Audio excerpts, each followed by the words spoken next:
Bismillahirrahmanirrahim. Sallallahu Alaihi Wasallam. Welcome to our 15th webinar of Pearl Securities. आज के इस webinar में हम लोग जिस तरीके से हमारा फॉर्मेट है कि हम मार्केट को डिस्कस करेंगे, मार्केट के फंडामेंटल्स को डिस्कस करेंगे। जो लास्ट मंथ की एक्टिविटी थी अप्रैल के महीने की, उसको डिस्कस किया जाएगा। इसके अलावा जो कॉर्पोरेट रिजल्ट सीज़न अभी ख़त्म हुआ है, उसमें क्या परफॉर्मेंस रही है कंपनीज की, किन सेक्टर्स ने अच्छा परफॉर्म किया है, उसको डिस्कस करेंगे। इसके अलावा जो है वो हम आगे मार्केट का आउटलुक जो मई के महीने का है, जो महीना चल रहा है, और गोइंग फॉरवर्ड आगे क्या होने वाला है पॉलिटिकल फ्रंट पे, इकोनॉमिक फ्रंट के ऊपर, और मार्केट के लिए क्या क्या ट्रिगर्स आगे हो सकते हैं, हम उनको जो है वो डिस्कस करेंगे।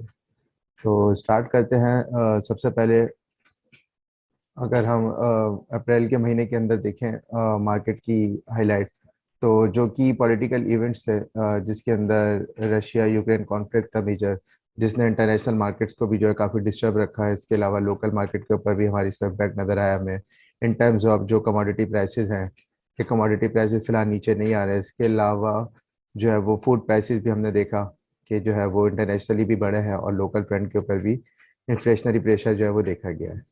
तो कमोडिटी प्राइसेस का इम्पैक्ट भी था मार्केट के ऊपर। ऑयल अभी भी स्टिल जो 100 शो पर जो है वो ट्रेड कर रहा है। और इसके अलावा जो कोल प्राइसेस हैं या दीगर जो कमोडिटी के प्राइसेस हैं, वो तमाम जो प्राइसेस है अभी फ़िलहाल जो है वो एलिवेटेड ही हैं। इसके अलावा जो है वो लोकल पॉलिटिकल फ्रंट के ऊपर काफ़ी जो है मेजर डेवलपमेंट हमने देखी, कि जो पीटीआई गवर्नमेंट थी उसको शिफ्ट हुआ ही वो, और जो एक जॉइंट कोलिशन जो है पीडीएम जो है वो उसने सक्सीड किया, और अभी फ़िलहाल वही जो है वो प्रिवेल कर रही है गवर्नमेंट। तो जो अनसर्टेनिटी थी पॉलिटिकल फ्रंट के ऊपर, उसको भी मार्केट ने प्ले किया। काफ़ी वॉलेटिलिटी हमने देखी मार्केट के अंदर। तो ग्लोबल पॉलिटिकल इवेंट के साथ साथ लोकल पॉलिटिकल इवेंट ने भी मार्केट को जो है वो ट्रिगर किया।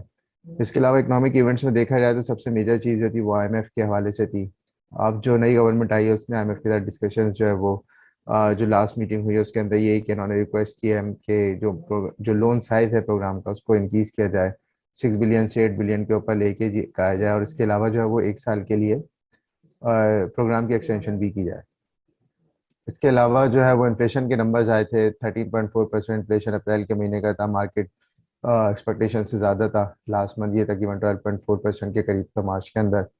इसके अलावा क्योंकि टी बिल के रेट काफ़ी तेज़ी के साथ बढ़ रहे थे, तो स्टेट बैंक ने भी जो पॉलिसी रेट को 250 बेसिस पॉइंट के साथ इंक्रीज करके अलाइन किया जो काइबोर के रेट्स हैं उनको डिस्काउंट रेट के साथ। बट स्टिल जो है वो रुपी के ऊपर जो डेप्रिसिएशन थी, रुपी के ऊपर जो प्रेशर है वो कंटिन्यू है, क्योंकि हमारे फॉरेन एक्सचेंज रिजर्व जो है वो गिर रहे हैं तकरीबन $10 बिलियन के ऊपर आ गए। इसके अलावा जो सेक्टर फ्रंट के ऊपर थी, एक तो कॉर्पोरेट रिजल्ट सीजन था, इसके अलावा जो नंबर्स आ रहे थे वो तो नंबर्स अभी तक फिलहाल जो है वो ठीक ही थे। अप्रैल के महीने के अंदर कार सेल्स भी इंक्रीज हुई हैं, सीमेंट सेल्स भी बेहतर थी अप्रैल के महीने के अंदर।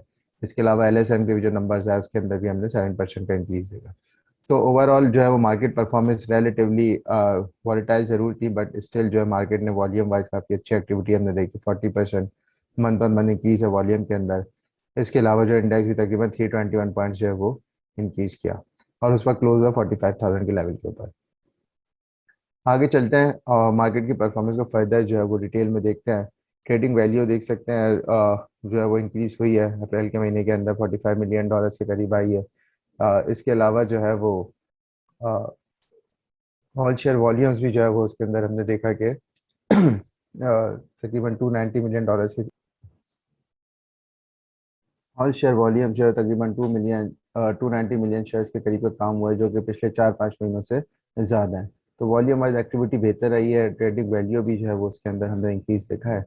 और ओवरऑल बट मार्केट कैपिटलाइजेशन जो है वो स्टिल जो है वो $41 बिलियन के करीब है, जो कि पिछले महीनों के साथ ही तकरीबन अलाइन है। सेक्टर वाइज रिटर्न भी देख सकते हैं कि जो आउट परफॉर्म किया रिफाइनरी सेक्टर ने किया है, क्योंकि रिफाइनरी पॉलिसी के हवाले से कुछ चीज़ें मार्केट के अंदर प्रिवेल कर रही थी कि नई गवर्नमेंट आएगी तो रिफाइनरी पॉलिसी जल्दी अप्रूव होने के चांसेस ज़्यादा हैं इसके। तो उसकी वजह से रिफाइनरी सेक्टर ने आउट परफॉर्म किया। अदरवाइज जो इन्फ्लेशनरी प्रेशर है और जो हम देख रहे हैं कि एक तो स्लो डाउन था अप्रैल के महीने में, रमजान फैक्टर भी था, तो उन तमाम चीज़ों को सामने देखते ओवरऑल जो परफॉर्मेंस थी वो स्लो ही रही है। एनर्जी जो इंजीनियरिंग सेक्टर है, टेक्सटाइल सेक्टर है, सीमेंट है, इन सब ने जो है वो अंडर परफॉर्म किया। अच्छा, इसके अलावा कमोडिटी मूवमेंट, जिस तरह मैंने इनिशियली डिस्कस किया कि कमोडिटी प्राइसेस फिलहाल ऊपर ही हैं, तकरीबन जो अप्रैल के महीने का एंड किया तकरीबन 112 के करीब तक किया है। ब्रांड ने। इसके अलावा 1311 के करीब जो है वो कोल प्राइसेस है। तो अभी फिलहाल ये ट्रेंड जो है वो नीचे की तरफ नहीं आ रहा, अभी फिलहाल ये बुलिश ट्रेंड के ऊपर ही है।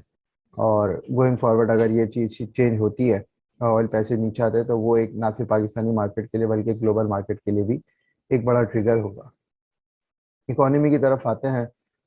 इकोनॉमी के अंदर जो कि सबसे बड़े अभी लोगों के कंसर्न से इन्फ्लेशन के हवाले से क्योंकि सारी चीज़ें इन्फ्लेशन से ही ड्राइव हो रही होती है। तो इन्फ्लेशन के नंबर जो मार्केट एक्सपेक्टेशन से ऊपर आया, तकरीबन 13.4%। हमारी एक्सपेक्टेशन 12.7 12.8% के बीच में थी। तो मार्केट एक्सपेक्टेशन से ज़्यादा थे। अब इन नंबर्स को देखते हुए जो आगे की फोरकास्ट है वो भी चेंज हुई है। तकरीबन जून के अंदर हम 15% के करीब पे इन्फ्लेशन देख सकते हैं। जो मार्केट सेकेंडरी मार्केट यील्ड्स हैं वो उन्होंने इन्हीं चीज़ों को इनकॉर्पोरेट किया हुआ है आई थिंक। और जो हम देखेंगे टी बिल्स के रेट काफ़ी तेज़ी के साथ ऊपर आ रहे हैं। 10 ईयर पी आई भी तकरीबन 13% के करीब जो है वो ट्रेड कर रहा है। तो ये सारे फैक्टर्स हैं जिनकी वजह से मार्केट परफॉर्मेंस जो है काफ़ी स्लो है। और गोइंग फॉरवर्ड जो यील्ड कर्व है वो भी हमें देखना पड़ेगा कि वो किस तरीके से मूव करता है। कि लोगों की एक्सपेक्टेशन फिलहाल चेंज नहीं होगा। ये 10 ईयर पी आई भी नीचे आना शुरू होता है, शॉर्ट टर्म पेपर्स ऊपर रहते हैं, यानी इन्वर्टेड यील्ड कर्व की तरफ हम जाते हैं, तो वहाँ से ट्रिगर जो है वो मार्केट के लिए हो सकता है। अदरवाइज जो इन्फ्लेशन है, अगर ये आगे चल के प्राइसेस फर्दर पास ऑन होती है, पेट्रोलियम प्राइसेस और इलेक्ट्रिसिटी के जो टैरिफ हैं वो इंक्रीज होते हैं, तो फिर ये इन्फ्लेशन के नंबर्स जो है वो फर्दर एक्सलेट हो सकते हैं। रियल इंटरेस्ट रेट की बात करें तो फिलहाल तो रियल इंटरेस्ट रेट जो है वो नेगेटिव है, और इसको हमने पॉजिटिव की तरफ लेके जाना है। तो उसके लिए ज़रूरी कि यहाँ से अभी फिर फिलहाल जो है वो इंटरेस्ट रेट के अंदर फर्दर 1% का जो है वो हाई एक्सपेक्ट किया जा सकता है। इसके अलावा रियल इफेक्टिव एक्सचेंज रेट जो है, जो मार्च के लेटेस्ट नंबर आए उसके अंदर तकरीबन 97 के करीब है। और ये तो फैली शो कर रहा है कि रुपी फैली वैल्यूड है, बट क्योंकि एक्सचेंज रिजर्व हमारे काफ़ी तेज़ी से डेप्रिशिएट हो रहे हैं, तो उसकी वजह से हम शायद जो देख रहे हैं कि हमारे जो रुपी डॉलर पैरिटी है, जो रुपी की परफॉर्मेंस है वो काफ़ी वीक है। और ये हिस्टोरिकल लो लेवल्स के ऊपर जो है फिलहाल रुपी जो है वो ट्रेड कर रहा है। जो उसके मेजर का रीज़न है उसके अंदर करंट अकाउंट है। करंट अकाउंट के अंदर ऑब्वियसली जो इस महीने के नंबर आए थे मार्च के, वो भी $1 बिलियन के जो है वो हमने डेफिसिट देखा था। और ये पिछले महीनों के जो है वो लास्ट मंथ फरवरी के अंदर कम था, बट मार्च के नंबर दोबारा से $1 बिलियन से ऊपर आए। तो वही चीज़ मार्केट के लिए कंसर्निंग थी कि हमारा जो इम्पोर्ट बिल है वो कम नहीं हो रहा। तकरीबन जो है वो अगर हम आगे चल के देखें तो तकरीबन $6.5 अरब के करीब अभी स्टिल हमारा जो है वो इम्पोर्ट बिल है। तो अगर ये चीज़ कम नहीं होती तो हमारे जो काफ़ी तेज़ी के साथ फर्दर जो स्टेट बैंक के रिजर्व है वो गिर सकता है, और हमारा जो रुपये है वो फर्दर वीक हो सकता है, क्योंकि एक्सपोर्ट्स के अंदर कोई ग्रोथ है नहीं, और जो इम्पोर्ट्स है वो फिलहाल कर्टेल हो नहीं पा रहे। जो गवर्नमेंट की पॉलिसीज़ हैं उसको देखते हुए भी लग नहीं रहा है कि ये इम्पोर्ट्स हैं वो कम होंगी, क्योंकि जो बीच में वर्किंग आवर्स की तरफ गए थे कि वर्किंग आवर्स को बढ़ाया जाए, या इस तरह की चीज, इस तरह की कोई ऐसी चीज़ हो नहीं रही फिलहाल कि ऑयल की कंजम्पशन को जो है वो लो किया जाए। इवन के प्राइसेस को भी जो पास ऑन नहीं किया जा रहा, अगर प्राइसेस पास ऑन हो जाते हैं तो भी एक डिमांड की तरफ थोड़ा सा जो है डिमांड स्लो डाउन होगी। और फिलहाल जो है वो लेट सी के IMF प्रोग्राम के अंदर उससे पहले है शायद ये प्री रैक भी है कि हमें प्राइसेस को पास ऑन करना है। तो प्राइसेस पास ऑन होती है तो डिमांड थोड़ी सी कम होगी, अदरवाइज जो है वो हमारा जो इम्पोर्ट बिल है काफ़ी तेज़ी के साथ बढ़ रहा है। और न्यू जो कोविड वेरिएंट आया है, तो हो सकता है कि अभी तो फिलहाल कोविड की जो वैक्सीनेशन इंपोर्ट है वो रुक गई थी। ऐसा भी हो सकता है कि अगर ये चीज़ दोबारा से बढ़ती है तो हमें फ़ायदा जो है वैक्सीनेशन इंपोर्ट करनी पड़े, तो उसका भी एक इम्पोर्ट बिल के ऊपर हमें प्रेशर देखने में आ सकता है।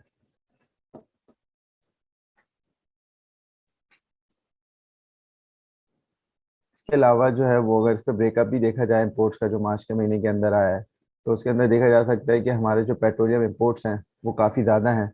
ईयर ऑन ईयर बेसिस के ऊपर 75% का इंक्रीज है। इसके अलावा जो है वो मंथ ऑन मंथ बेसिस के ऊपर भी 24% का इंक्रीज है। ये वो टाइम है जिसमें ऑलरेडी पेट्रोलियम प्राइसेस बहुत हाई हैं दुनिया भर में। यहाँ पे और वॉल्यूमेट्रिक भी हमारी इंपोर्ट्स बढ़ रही हैं, तो वो चीज़ काफ़ी कंसर्निंग है हमारे इंपोर्ट बिल के लिए। तो कोई भी चीज़ ऐसा कोई डिक्लाइन होती हुई नज़र नहीं आ रही इंपोर्ट्स के अंदर, और ना मंथ ऑन मंथ बेसिस के ऊपर ना ईयर ऑन बेसिस के ऊपर। तो थोड़ा सा यहाँ से पॉलिसी के ऊपर नज़रसानी करनी पड़ेगी इन हालात के अंदर, जब extra ordinary measures I think लेने चाहिए यहाँ पर, कि किन किन जो है वो प्रोसीजर्स को, किन चीज़ों के ऊपर जो है वो हम कम कर सकते हैं अपनी इंपोर्ट्स को, उनको हमें कम यहाँ पे कम करना चाहिए, ताकि जो एक ट्रेड हमारा डेफिसिट है उसको जो है वो रिड्यूस किया जा सके। एक्सपोर्ट्स के अंदर भी हम देख सकते हैं मिनिमम से 6% के करीब का इंक्रीज था, और तकरीबन $3 बिलियन के करीब जो है वो हमारी एक्सपोर्ट्स थी एज पर SBP डाटा, और तकरीबन फरवरी के अंदर $2.8 बिलियन थी। तो कोई बड़ा मेजर इंक्रीज नहीं है एक्सपोर्ट्स के अंदर। और बट इम्पोर्ट्स जो है वो हमारी फिलहाल बढ़ रही है। उन्हीं चीज़ों की वजह से हमारे स्टेट बैंक के रिजर्व अपने लो लेवल के ऊपर आ चुके हैं। तकरीबन 10 बिलियन डॉलर के करीब ही आ चुके हैं। और ये अगर वापस से 10 बिलियन डॉलर से नीचे गिरते हैं तो हमारा इम्पोर्ट कवर जो है वो टू टू टाइम से भी नीचे आ जाएगा। तो उसको ऊपर करने के लिए ज़रूरी है या तो इम्पोर्ट्स को कम किया जाए या फिर सेंट्रल बैंक के रिजर्व को जो है वो इंक्रीज किया जाए। अदरवाइज जो हमारा जो इम्पोर्ट कवर है वो काफ़ी तेज़ी के साथ नीचे आए। इसके अलावा रेमिटेंसेस की बात करें तो रेमिटेंसेस के नंबर जो है वो स्टेबल ही रेमिटेंसेस है 2.8 बिलियन के नंबर से मार्च के। तो रेमिटेंसेस के अंदर भी कोई फिलहाल ईद फैक्टर था जिसकी वजह से ये इंक्रीज था। इस महीने जो थोड़ी सी दोबारा से ये अपने 2.5 बिलियन डॉलर के करीब जो है वो नंबर आना शुरू हो जाएगा। इसके अलावा कॉर्पोरेट रिजर्व सीजन की हमने बात की कि वो एंड हुआ है, तो उसकी अगर ओवरऑल परफॉर्मेंस देखी जाए तो जो हमारा यूनिवर्स है उसकी प्रॉफिटेबिलिटी तकरीबन जो है वो 40% के करीब बढ़ी है 9 मंथ्स के अंदर। और क्वार्टर बेसिस के ऊपर ही 23% का उसके अंदर इंक्रीज है।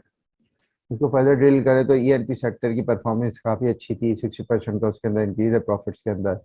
इसके अलावा हायर ऑयल ऑयल पैसे और इन्वेंट्री गेंस की वजह से ओएमसीज के अंदर रिजल्ट के काफ़ी अच्छे थे। ऑलमोस्ट 250% का इंक्रीज था इसके अंदर 9 मंथ्स के अंदर। और ऑटो के जो रिजल्ट्स थे वो भी जो है 9 मंथ्स के हवाले से तो बेहतर थे। बट अगर क्वार्टर देखा जाए तो ऑटोज की जो प्रॉफिटेबिलिटी रिड्यूस हुई है 11% से। बट स्टिल जो है ईएनपी बैंक्स और ओएमसी इनके रिजल्ट जो है वो काफ़ी बेहतर थे और इन्होंने ओवरऑल कंट्रीब्यूट किया प्रॉफिटेबिलिटी में। इसके अलावा जो है वो सीमेंट सेक्टर के अंदर 17% की ग्रोथ ज़रूर है, बट ये लकी सीमेंट अकेले उसकी वजह से है। अदरवाइज बाकी कंपनीज के मार्जिन वगैरह श्रिंक हुए जिसकी वजह से प्रॉफिटेबिलिटी कम हुई है। ऑटोज़ के अंदर भी हमने देखा मार्जिन श्रिंक हो रहे हैं। तो ऑटो के रिजल्ट भी जो है वो कोई इतने ज़्यादा बेहतर नहीं थे। 11% का उसके अंदर भी जो है वो क्वार्टर बेसिस के ऊपर डिक्लाइन। सिमिलरली जो कॉस्ट प्रेशर है वो स्टील के अंदर भी देखा है, और स्टील के अंदर भी हमने देखा है कि 31% का डिक्लाइन।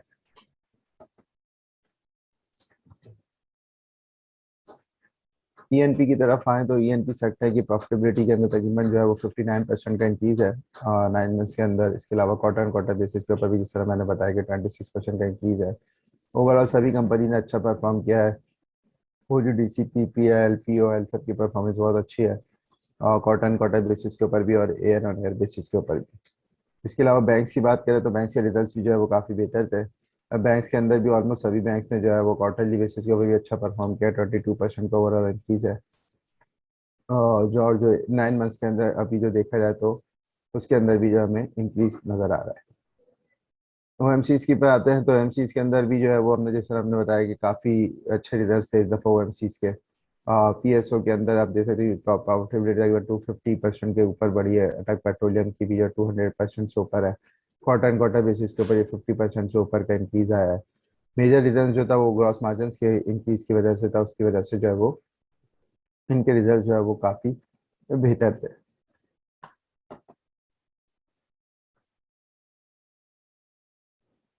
फर्टिलाइजर सेक्टर की बात करें तो फर्टिलाइजर सेक्टर की जो ओवरऑल जो है प्राइसेस काफ़ी बढ़े थे इस पीरियड के अंदर। तो वॉल्यूम भी स्टेबल थे इनके। प्राइसेस बढ़ने की वजह से इनकी प्रॉफिटेबिलिटी ऑलमोस्ट स्टेबल रही है। सभी के हमने देखा कि डिविडेंड पेइंग भी हैं, सबने डिविडेंड भी अच्छा पे किया है, ये इफर्ट ने भी और एफएफसी ने भी। तो इन दोनों कंपनीज के डिविडेंड भी काफ़ी बेहतर है, और ओवरऑल प्रॉफिटेबिलिटी भी जो है वो एयर ऑन बेसिस के ऊपर 33% का उसके अंदर इंक्रीज आया है। सीमेंट्स पे आते हैं तो सीमेंट क्योंकि कोल प्राइसेस काफ़ी हाई है, इसके अलावा जो है लोकल फंड के ऊपर काफ़ी प्रेशर है कॉस्ट का, तो मार्जिन जो है वो ओवरऑल सभी के श्रिंक हुए हैं। मेजर जो है कॉन्ट्रीब्यूशन इस मैंने शुरू में डिस्कस किया था लाइक सीमेंट की वजह से था ओवरऑल प्रॉफिटेबिलिटी के अंदर। बाकी जो है वो तकरीबन सभी के अंदर जो है वो डिक्लाइन नज़र आए। इसके अलावा जो मार्जिन्स की अगर बात करें तो इनकी मार्जिन देख सकते हैं कि मार्जिन्स के अंदर भी तो ऑलमोस्ट सभी कंपनीज के अंदर जो डिक्लाइन है उसी चीज़ ने जो ओवरऑल ट्रिगर किया है जो प्रॉफिटेबिलिटी बाकी कंपनीज की भी जो है वो कम हुई है। सिमिलरली ऑटोज का भी यही सूरत हाल है। ऑटोज के अंदर भी जो है वो क्वार्टर बेसिस के ऊपर 11% का डिक्लाइन है, और मेजर रीज़न उसका भी यही है कि ग्रॉस मार्जिन जो है वो ऑलमोस्ट सभी कंपनीज के जो है वो श्रिंक हुए हैं। स्टील की तरफ आए तो स्टील के अंदर भी यही सूरत हाल है। 32% का ओवरऑल डिक्लाइन है क्वार्टरली बेसिस के ऊपर।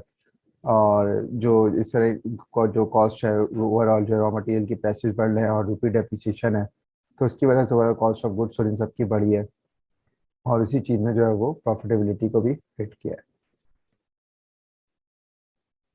गोइंग फॉरवर्ड आगे मई का जो आउटलुक है उसके ऊपर आते हैं तो यहाँ पे सबसे बड़ा जो अगले महीने के लिए जो ट्रिगर होगा मार्केट के लिए, वो एक तो ये कि पॉलिटिकल एनवायरनमेंट किस तरीके से जो है वो मूव करता है, और गवर्नमेंट किस तरीके से आईएमएफ के साथ जो है वो नेगोशिएट करती है। क्योंकि आईएमएफ की प्री रेगुलेट है कि जो है वो सब्सिडीज सबसे पहले जो ऑयल और इलेक्ट्रिसिटी के ऊपर जो दी जा रही है उनको ख़त्म किया जाए। और अगर वो ख़त्म हो जाती हैं तो फिर एक इन्फ्लेशनरी प्रेशर भी, इंटरेस्ट रेट को फर्दर यहाँ से बढ़ना हुआ, और इन्फ्लेशन 17-18% के करीब भी जा सकता है अगर इसको कंट्रोल ना किया गया चीज़ों को। तो वो फिर एक ऑब्वियसली एक पॉलिटिकली जो एनवायरनमेंट है वो काफ़ी हीटेड हो जाएगा, और पब्लिक अनरेस्ट भी जो है वो सामने आ सकता है। तो गवर्नमेंट के लिए काफ़ी चैलेंजेस है इस महीने। आईएमएफ के साथ नेगोशिएशन जो है वो मिड ऑफ मई से स्टार्ट होंगी। अगर 15 से पहले ये सारी जो सब्सिडीज़ वगैरह ख़त्म कर दी जाती, तो काफ़ी चैलेंजिंग जो है वो स्टिल चीज़ें जो है वो स्टेबल नहीं है, मार्केट के हवाले से भी, इकोनॉमी के हवाले से भी, और इवन के पॉलिटिक्स के हवाले से भी। तो सबसे चीज़ ये है कि पॉलिटिकल एनवायरनमेंट पर वो नज़र रखनी चाहिए। इसके अलावा मॉनेटरी पॉलिसी के अंदर एक्सपेक्ट किया जा सकता है यील्ड्स को देखते हुए कि यहाँ से 1-1.5% और पॉलिसी रेट जो है वो इंक्रीज हो सकता है। इसके अलावा जो एमएससीआई का रिव्यू है, जिसमें पाकिस्तान जो है वो 12 मई को FM100 के अंदर जो है वो इंक्लूड हो जाएगा। बट यहाँ से भी अभी फिलहाल कोई जो बड़ा एक्सपेक्ट नहीं किया जा सकता, क्योंकि जो है वो रुपये के ऊपर काफ़ी प्रेशर है, और यहाँ से हो सकता है कि अभी फिलहाल हमें जो है वो कोई बड़े इन्फ्लोज ना मिलें, और कुछ सेक्टर्स के अंदर शायद सेलिंग ही हमें फिलहाल नजर आए। तो फिलहाल जो डायरेक्शन है वो मार्केट एक तरह से कह सकते हैं कि डायरेक्शन लेस है, और प्रेशर है मार्केट के ऊपर, क्योंकि सेकेंडरी मार्केट जितनी अट्रैक्टिव हो गई हैं कि लोग जो है वो म्यूचुअल फंड, इंश्योरेंस जो है वो स्विच कर रहे हैं अपने आप को फिक्स इनकम सिक्योरिटीज़ की तरफ। तो वही चीज़ हमें एक सेलिंग प्रेशर मार्केट के अंदर नज़र आ रहा है, और अगर ये चीज़ कंटिन्यू रहती है तो मार्केट की परफॉर्मेंस जो है वो काफ़ी लो रहेगी आने वाले दिनों में। बट अगर यहाँ से ये यील्ड कर्व चेंज होता है और दोबारा से, तो फिर वो मार्केट के लिए बड़ा ट्रिगर हो। तो इस महीने के अंदर आईएमएफ के ऊपर प्रोग्राम अगर हो जाता है तो वो मार्केट के लिए ट्रिगर हो सकता है, या फिर ये पॉलिटिकली जो अभी हम देख रहे हैं हालात, अगर वो सेटल होते हैं कहीं पे, तो वो मार्केट के लिए जो है वो एक अच्छी डायरेक्शन ला सकते हैं। नंबर टर्म्स में चीज़ें अट्रैक्टिव हैं, मल्टीपास काफ़ी लो हैं, बट स्टिल जो है ये फंडामेंटली जब तक ये चीज़ें नहीं होती, आई थिंक मार्केट के अंदर यहाँ से फिलहाल कोई रैली हमें शायद नज़र ना आए। तो मई के अंदर भी वही व्यू है जो पहले था कि सेल और स्ट्रेंथ वाला, कि अगर यहाँ से चीज़ें बढ़ती हैं तो आई थिंक थोड़ा सा मार्केट के अंदर हमें सेलिंग ही नज़र आएगी, जिसका मेजर फंडामेंटल शिफ्ट वही है कि लोग जो है उससे फिक्स इनकम की तरफ स्विच कर रहे हैं अपने आप को, और स्टॉक मार्केट से हमें थोड़ा सा आउटफ्लो नज़र आ सकता है। तो ये था ओवरऑल मई का व्यू। गोइंग फॉरवर्ड आपकी कोई भी क्वेरीज हैं तो आप हमारे सेम ईमेल एड्रेस के ऊपर research@pulse सिक्योरिटीज़ के ऊपर भेज सकते हैं, और तो नेक्स्ट वेबिनार के अंदर हम इसको ज़रूर एड्रेस करें। Thank you very much. अल्लाह हाफिज़।